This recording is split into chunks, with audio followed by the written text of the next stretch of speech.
Good afternoon, ladies and gentlemen. You are welcome to Translation and Interpretation Program. I'm Drew David, translator interpreter. Today is the following of our legal translation that we have started in the previous video. So now, trust.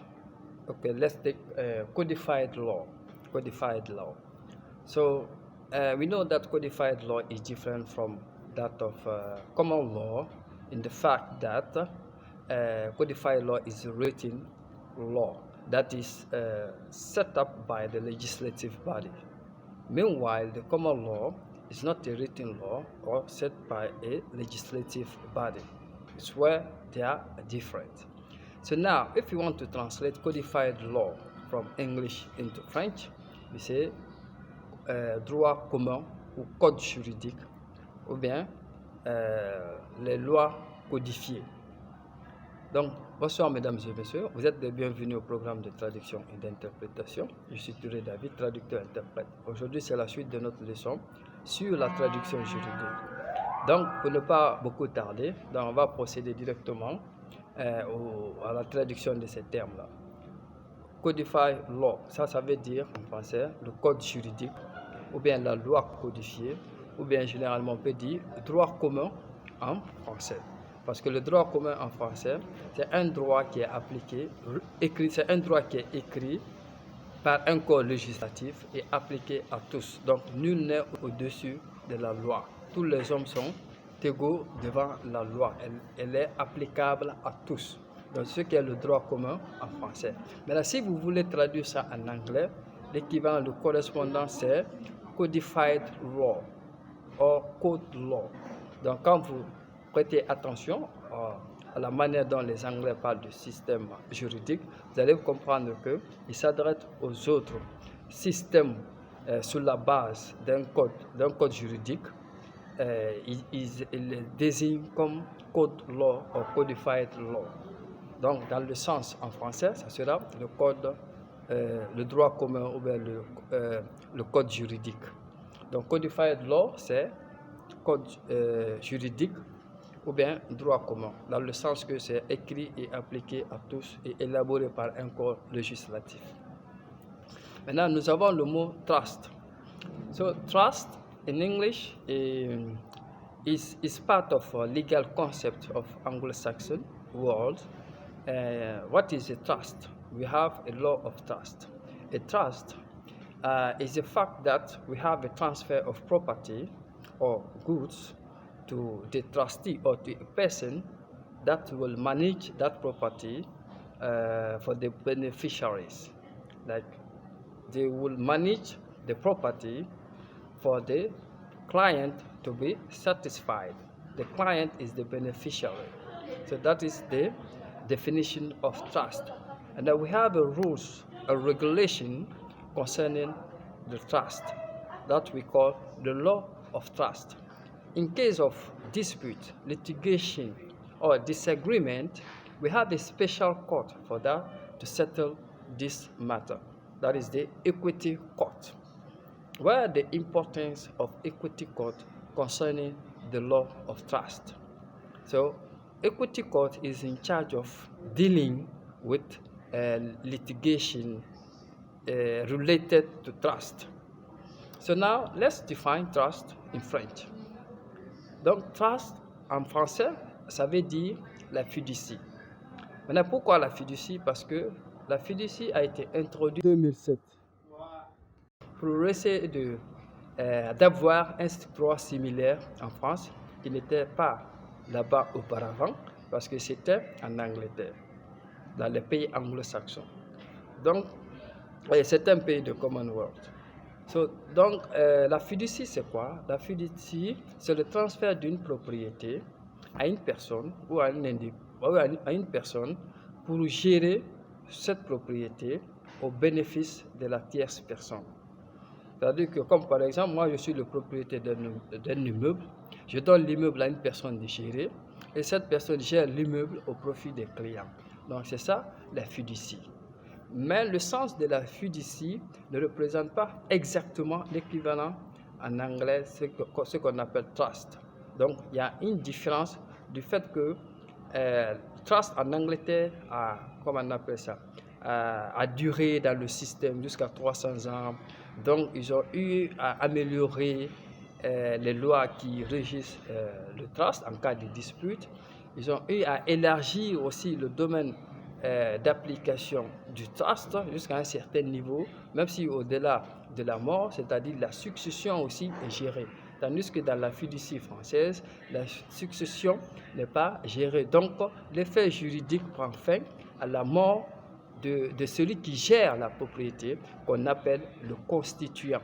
Donc, en anglais, ça c'est trustee.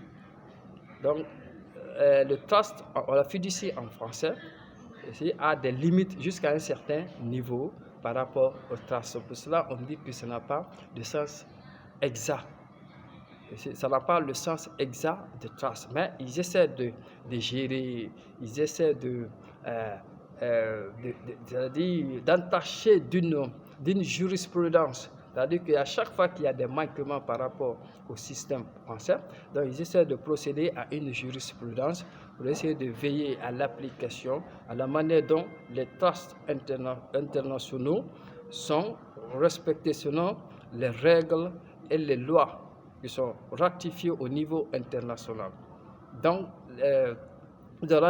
ratifiées au niveau international et qui doivent s'appliquer en France. Donc, il y a une jurisprudence spécialement qui essaie de revoir l'applicabilité là en France pour ne pas que ça atteigne un niveau qui n'est pas favorable pour les Français. Ça, c'est trust. Mais il ne faut pas confondre trust, to trust in somebody, or to trust somebody, faire confiance à quelqu'un. Donc ça, c'est à ce niveau la confiance. Maintenant, trust, comme law of trust, ça maintenant, ça devient comme un concept juridique qui a ses points de fonctionnement. Et puis, c'est la manière dont les litiges aussi sont réglés ou traités. Donc, après trust, nous avons right. Donc, right en anglais, ça peut signifier you are right, tu as raison, right, correct. Maintenant, dans le sens juridique, quand on dit copyright, ça veut dire le droit d'auteur. Copyright, ça veut dire le droit d'auteur, c'est-à-dire le propriétaire d'une œuvre artistique. Quand on dit copyright infringement, ça veut dire violation du droit d'auteur. Maintenant, license, ça veut dire la licence. Maintenant, il y a license en anglais américain et license en anglais britannique. Vous allez voir que la différence est S avant E à la fin. Donc, la science, ça veut dire quoi? C'est le droit d'exploitation d'une invention. Bon, il y a licence comme autorisation. On te donne l'autorisation d'user d'une invention. Par exemple, Coca-Cola, le produit a été inventé par certains individus. Maintenant, ils ont le brevet. Le brevet, c'est le droit de protection d'une invention. Maintenant, ils peuvent mettre ces produits-là ou ces formules-là à la portée des entreprises, des partenaires, pour user de la transformation de ce produit. Donc, ils ont l'autorisation de celui qui a le brevet. Donc, eux qui ont reçu l'autorisation-là, c'est eux qui vont avoir maintenant la licence. Donc, tout le droit d'exploitation d'une invention. Donc, ils ont la licence. So, in English, I was saying that license is an act of authorization to use the product or a goods from the owner, the real owner, the legal owner. For example, a patent is the right of protection of an invention. When you have invented something, a formula, a product, you see, you have the right to protect that invention so that it can be your patent. Your patent now becomes a right for you to protect your invention, your theory. So you can authorize another person or partner to make use of your invention for commercial purpose. So this one, what they have received from there is authorization or license. So nous avons aussi la licence pour les études académiques. Par exemple, quand tu dis il est licencié en droit. Donc en anglais, ça c'est graduate law. Or is a bachelor holder in law. When we say graduate law, donc ça veut dire licencié en droit. Or bachelor in law, donc ça veut dire licence en droit, or licencié en droit. Donc partout où vous verrez bachelor, ça c'est le niveau de licence. Or graduate dans le domaine juridique, ça veut dire licencié en droit. Donc maintenant après la licence, nous avons aussi lawyer. Et lawyer. Donc lawyer, ça veut dire quoi? Ça veut dire un avocat. Mais dans le système anglo-saxon, ils ont deux types d'avocats. Nous avons les avocats baristas et les avocats solliciteurs. Donc, on va essayer de expliquer ça d'abord en anglais, après on va revenir en français. So, a lawyer in United Kingdom, we have different types of lawyer. We have a solicitor and barrister. Solicitor is a legal professional that is in charge of drafting legal document, contract, and a will. He'll also give legal advice to the client how to conduct or how to choose a right barrister, a lawyer to represent him before the court. Now, that is the role of a solicitor in Anglo-Saxon world. Donc, je disais, mesdames et messieurs, que l'avocat soliciteur, c'est un professionnel, un juriste professionnel qui accompagne la rédaction des contrats, la rédaction des documents juridiques ou de leur authenticité, c'est-à-dire la signature est authentique, et aussi donne des conseils aux clients au niveau de la cour ou des tribunaux pour que ces droits soient respectés et il veille au respect du droit de l'accusé ou bien de la victime et il lui choisit un avocat qu'il faut pour le défendre au niveau des tribunaux. Donc c'est les baristas en général qui défendent les clients aux tribunaux, c'est des avocats. Donc ça c'est le rôle des solliciteurs. Maintenant les solliciteurs en français, ils sont similaires à ce qu'on appelle les avocats notaires. Mais ils sont différents en quoi? Au niveau de l'intervention dans les tribunaux.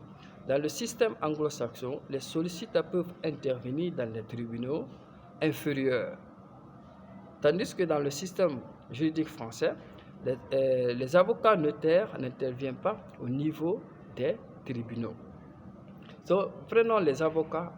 Les avocats notaires sont chargés, ces avocats solliciteurs similaires à notaires, donc c'est ceux qui sont chargés de la vérification des signatures de contrat, du respect du contrat, du testament, de la gestion du testament et d'autres documents d'ordre juridique ou d'autres tâches d'ordre juridique. Donc, il conseille aussi le client à avoir, ça c'est le rôle des solliciteurs en fait, dans le système anglo-saxon qui est similaire à notaire. Donc je vais vous donner leur rôle commun et puis aussi quel est l'extra rôle du système anglo-saxon de solliciteur. Bon, l'extra rôle, c'est-à-dire un rôle supplémentaire qui n'est pas dans le système juridique français, ces solliciteurs-là, ces avocats notaires interviennent dans les tribunaux pour défendre leurs clients. Et plus souvent, ils font face aux baristas. En général, les baristas, c'est l'avocat des pauvres, l'avocat de la classe moyenne, de la basse classe. Vous voyez. Tandis que les solliciteurs, c'est l'avocat des riches, l'avocat des employeurs, du patronat. Donc, c'est eux qui se confrontent souvent au niveau des tribunaux inférieurs pour un cas. Maintenant, on va prendre en anglais barista.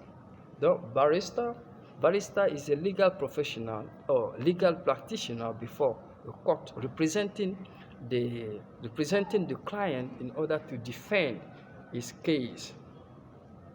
And he is also in charge of interpreting, understanding the law, elaborating the theory and the history of the law.